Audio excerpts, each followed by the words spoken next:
guys. We have a long day ahead of us. Um,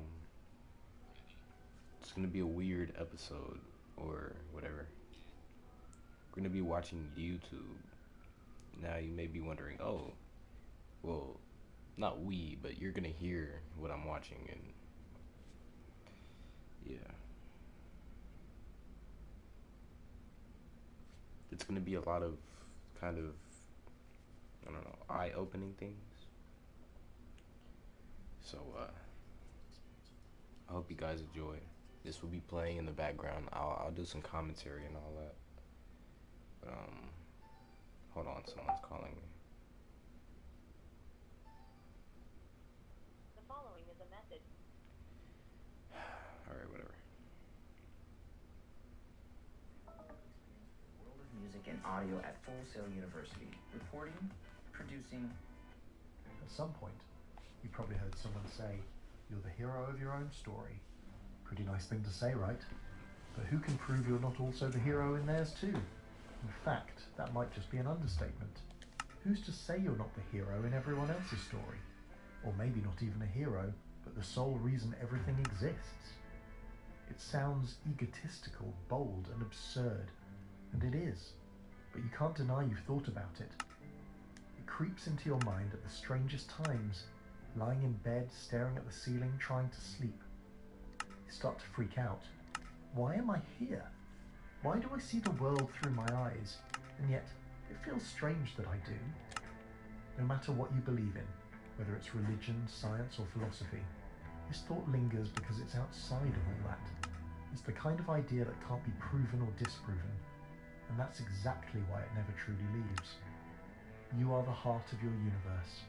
Everything you've ever seen, felt, or believed has been filtered through your own consciousness. It's not something you can escape. Your experience of reality is yours alone. But everything you've learned, every fact you've absorbed comes from outside your consciousness. Yet, why does this one thought, what if it's all about me, stand apart? It doesn't rely on logic, evidence, or even belief systems. It exists outside the rules. No matter how much someone tries to convince you otherwise, the argument could just be part of the show. Their words might not even be real. They might not be real. How could you know? This idea isn't new. The 1998 movie The Truman Show is based on it. Jim Carrey's character Truman lives in a world where everything revolves around him, literally. His family, friends, and even strangers are actors. Every moment of his life is scripted. The movie resonated with so many people because it touched that universal eerie feeling. What if everything around me is staged? So, if you were Truman, why would they even allow a movie like this to exist? Wouldn't it make you question things? But it's not only the movie. This concept has roots in philosophy too. René Descartes famously said, "I think, therefore I am." It was his way of proving his own existence. But beyond that, he couldn't be sure anything else was real. Not only that, but solipsism is built around a theory that suggests only your mind is certain to exist. Everything else is just what your consciousness created. And obviously, this very same video you're watching right now, its sole goal is for you to question this, right? And now you think to yourself, why on earth would an illusion so desperately try to expose itself? But that only deepens the rabbit hole even more, because that might in itself be a trick to make you come to a conclusion on your own terms and ground, while secretly you're being manipulated into it. It's like watching a magician reveal how their trick works, only to realise that the reveal is part of it. But you could never trust me if it was true, so why am I telling you this? It's another layer of the same paradox, and it keeps going infinitely. It's basically a bottomless pit of questions. And the more you think about it, the more unsettling it becomes. What if this is its way of safeguarding itself? This theory messes with your mind because it forces you to question everything. It denies no belief. Heaven, hell, reincarnation, or a complete lack of purpose could all exist within this theory. But it also questions everything at the same time. You've probably felt this in small ways, moments that seem too perfect, like when you think of someone and they call you, or when life feels a little too relatable, like when you decided for 2 raindrops to race on the windshield, and suddenly everyone's posting about it like, you guys did this too. It makes you feel so similar to everyone, except it could just be the universe tuning into your little thoughts, copying some and stealing some away, creating gaps in your memories and blaming it on time. Before you were influenced by everything around you, before you started learning what the world is, what's right and what's wrong, it's almost as if there was nothing there, like a blank slate.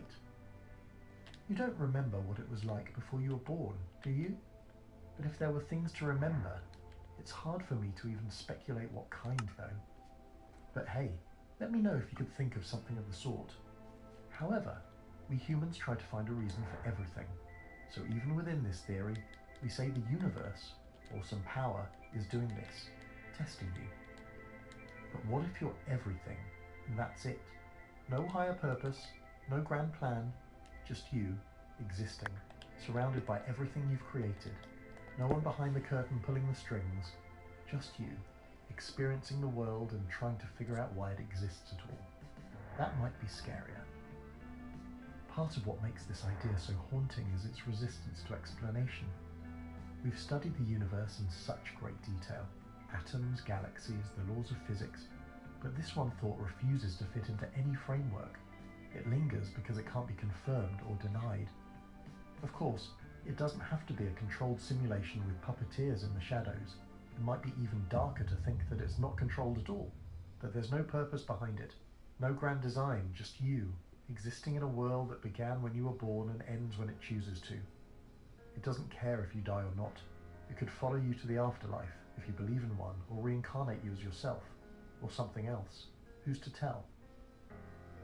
You were born into a world with impossibly low odds of existing, at a time when humanity knows almost everything about the outside world, but still can't confidently explain its own existence. It's like the perfect setup for you to ponder this very question: why am I here? And despite the unease it brings, this idea is strangely comforting in its own way. It feels personal, unique, even special. You can discuss it with yourself better than you ever could with others because it's tied so deeply to your own experience. It's a thought that fits no belief system yet denies none. It's an idea that questions everything yet provides no answers. And that's what makes it impossible to forget.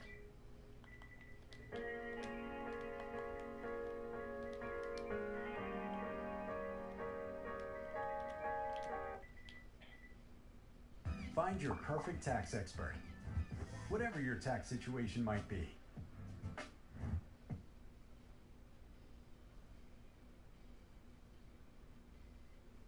All right. That was a very eye-opening thing, I guess. Kind of liked it. Now another. This one is 2 hours are long. put on pause. It's as if you're on a clip. Consciousness. It's our awareness, our understanding, our ignorance. Our daily consciousness leaves out more than it takes in. And due to this, it leaves out important things. Things that would help relieve us if we knew them. If we had a higher awareness, a better consciousness, we would feel better. We would be more at peace with things. The deep down truth of things is screened by our consciousness. Our sensory organs will pick things out. Our eyes can only see certain things. Our ears can only hear certain things. We have to create instruments and other tools to see things we as humans cannot, to expand our understanding and thus our ego, or consciousness. Humans evolved and became the dominant species on Earth by a long shot.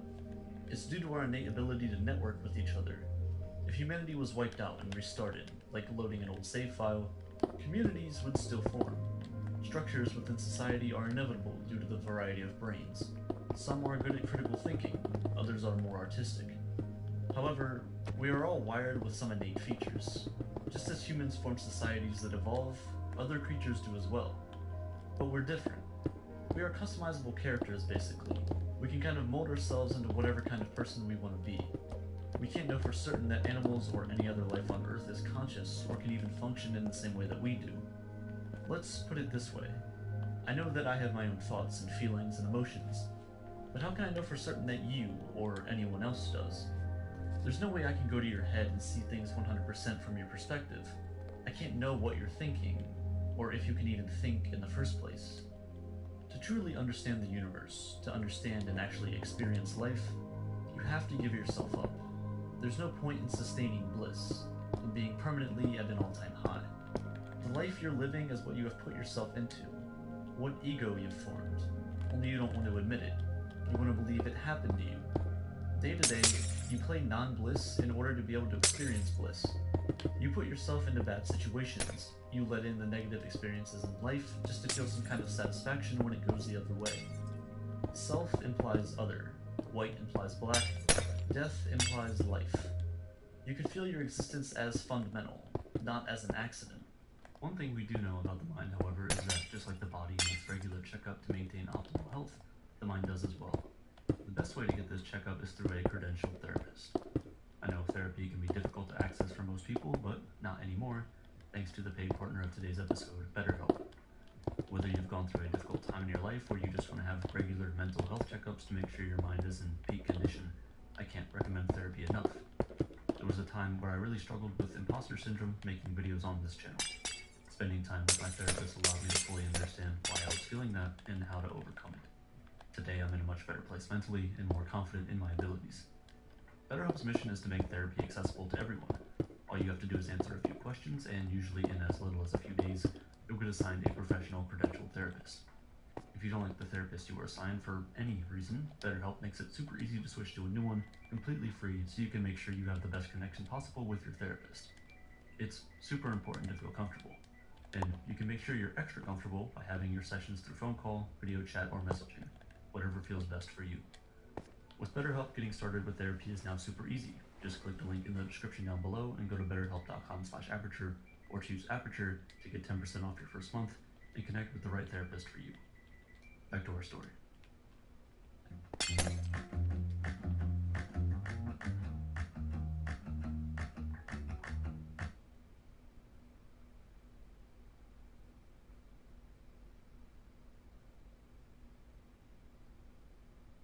Fundamentals of existence. The same thing that makes you is the same thing that makes up everything else. If you can step back from what you believe, if you can step back from what your sensory organs have turned you into, you start to see things for what they actually are. Do you define yourself as a victim of the world, or as the world? Love is only possible due to the lack of self. You give up all your secrets, the walls you've built to keep people at an arm's distance, with this newfound love. In basketball, or soccer, or football, you're constantly giving the ball to someone else. The point of the game is to have the ball in your hand for the least amount of time, to constantly be passing it to someone else, to shoot it, to get it out of your hands. It keeps the game going, and life is the same way. If you define yourself, you, as only being what your ego is, as the things you do voluntarily, then you're the victim. It's because of some higher power that you were put here when you didn't ask for it. But what about the things you do involuntarily? Do you beat your heart, or does it just happen to you? You do those things, even though you don't know how. Words don't work here. As Alan Watts said, everyone is fundamentally the alternate reality. Not God in a traditional sense, but God in the sense of being the self, the deep down basic whatever there is. And you're all of that. Only you're pretending you're not. A mind that can ask, who am I? Why am I here? What is the purpose of all of this? Tends to forget. As I said, your consciousness tends to leave out critical information at times. A consciousness that can view the world and take in sensory information tends to forget what's behind those eyes. A mind that hasn't gone deep enough to find where those questions come from. Because the same place those questions come from is the same place those answers lie. The brain controls everything. In order to go to the extremes of the universe, the places we can only dream of going, we must first dive deep into something that is all inside of us. Take the Big Bang, for example. Now there's hundreds, thousands of theories as to how we came into existence, but let's go with this one. You believe that you are strictly you. Your human body is all that you are and all that you have ever been.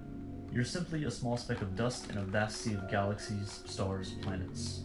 You're irrelevant. But rolling back the clock, things get smaller. The universe was more compact. The atoms that make you up are building blocks of the universe, of the hot gas clouds that formed stars, that allowed solar systems to form, that allowed planets like Earth to form. If you keep rolling back this clock, you were around at the very instant everything came into existence. That is you too. When everything was infinitesimally small, you were there. But we define ourselves as being only us, mere humans walking on a planet that we didn't ask to get put on.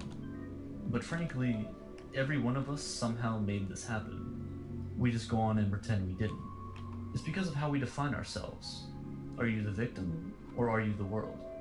As cringy as it may sound, everyone you meet is just a small packet of the universe. A present, whether they're a pleasant one or not, that was packaged together from billions of years of engineering and architecture on a universal scale. But instead, we define ourselves as something completely separate from it, something not connected whatsoever, which is a foolish view.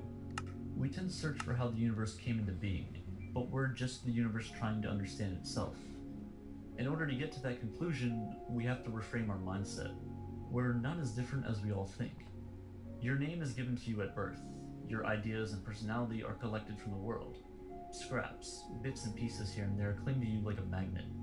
So what part of you is you? We are all different manifestations of consciousness, but we are all fundamentally the same thing.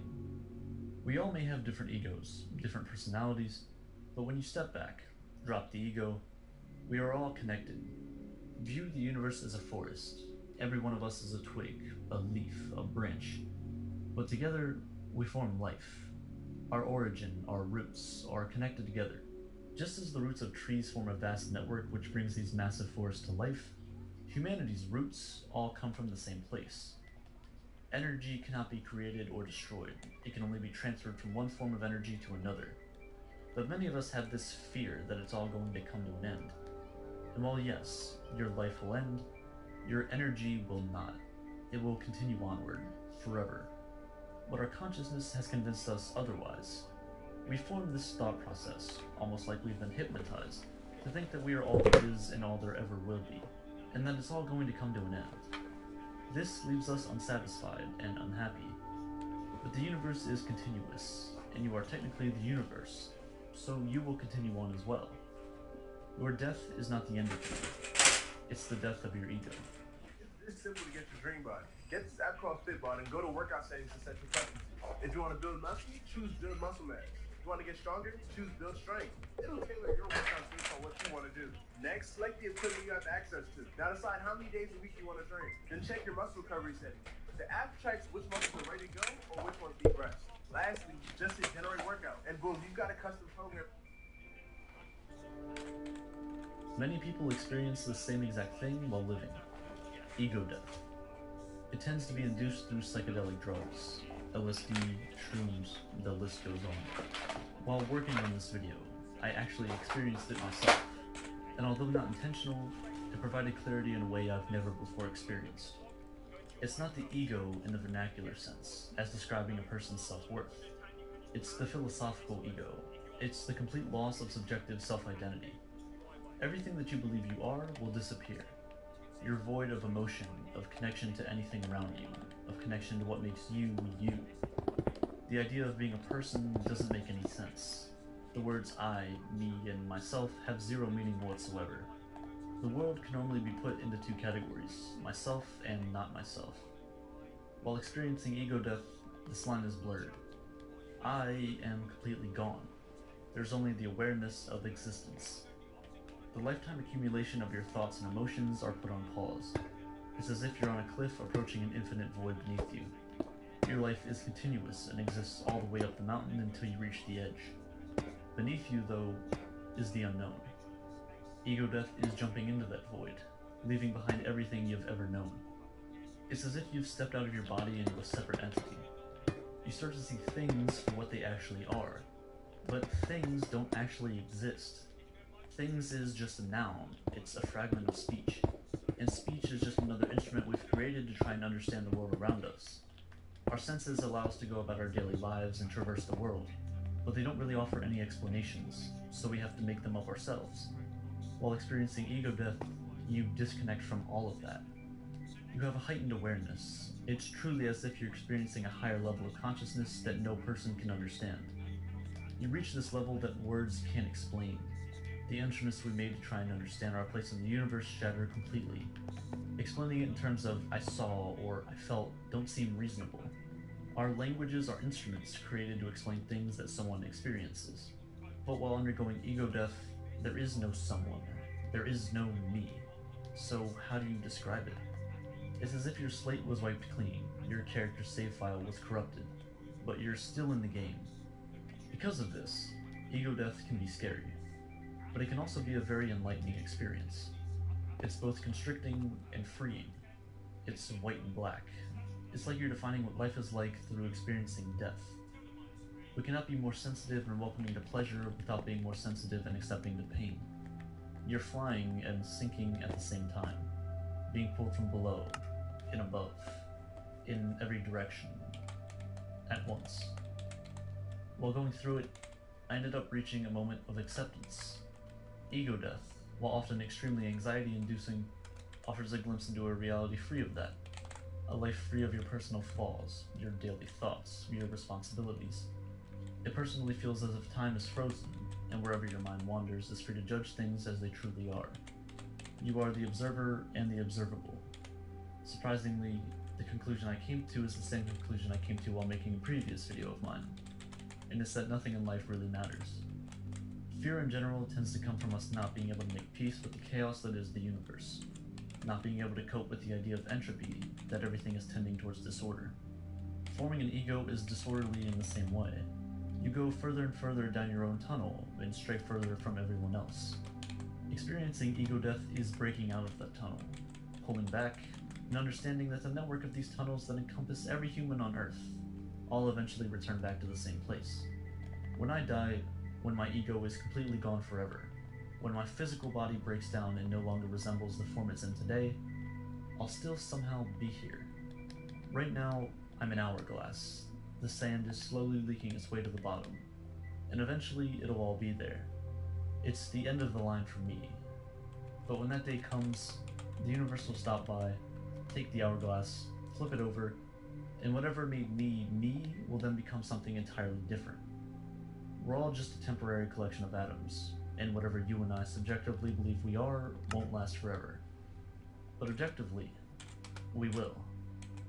For now, just enjoy the ride.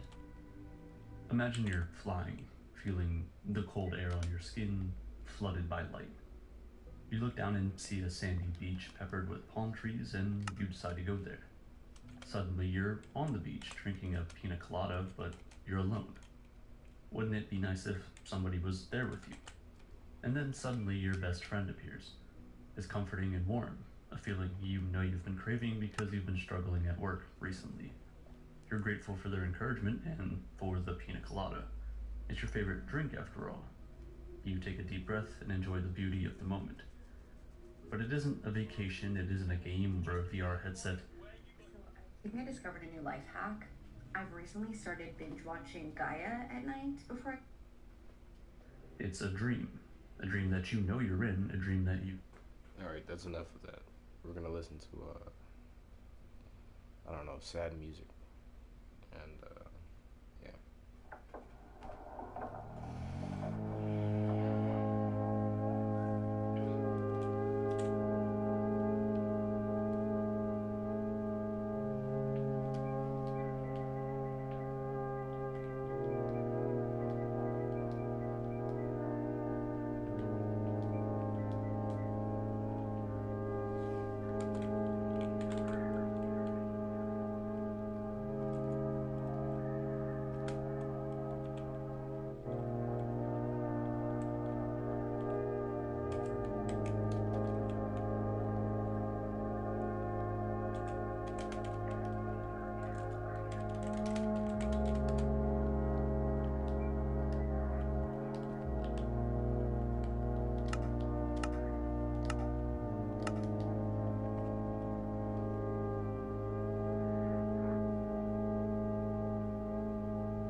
this world once.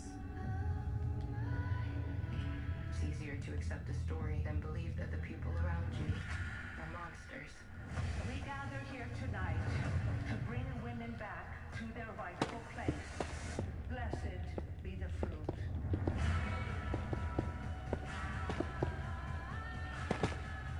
It was time for us to change things.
see what I'm going to do now.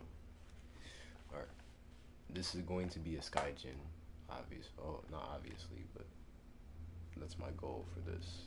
And then, when I have a teleporter, you know. So we're gonna make that right here. Little area. So we can do something like this. Boom, boom, boom, boom,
boom.